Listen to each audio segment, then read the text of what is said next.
पहले Britain, UAE, European union के बाद अब भारत की सबसे बड़े आर्थिक साझेदार और भारतीय निर्यात के सबसे बड़े देश अमेरिका के साथ जो हमारी ट्रेड डील हुई है वो 140 करोड़ भारतवासियों के लिए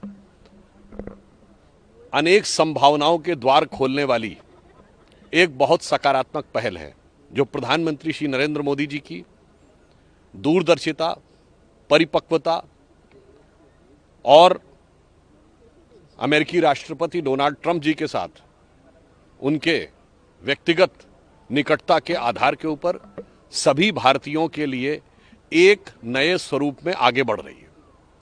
इसमें भारत में अनेक प्रकार के नए रोजगार सृजित होंगे।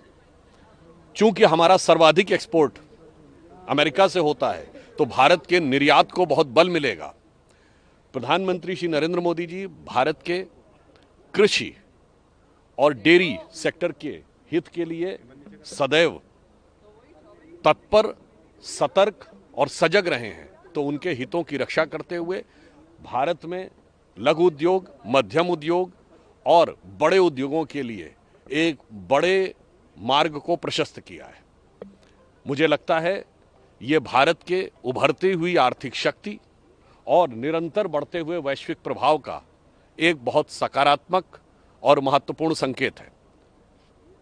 मुझे इस बात के ऊपर बहुत आश्चर्य होता है जब विपक्ष के नेता ये कहते हैं कि टैरिफ का अनाउंसमेंट वहां से क्यों हुआ। मुझे लगता है कि जो लोग अपने को विपक्ष का नेता बोलते हैं, जो ये ख्वाब सजोए बैठे हैं कि वो देश का नेतृत्व कर सकते हैं, उन्हें ये भी नहीं पता है कि टैरिफ दूसरे देश द्वारा लगाया गया कर है, तो इसकी घोषणा वही करेगा।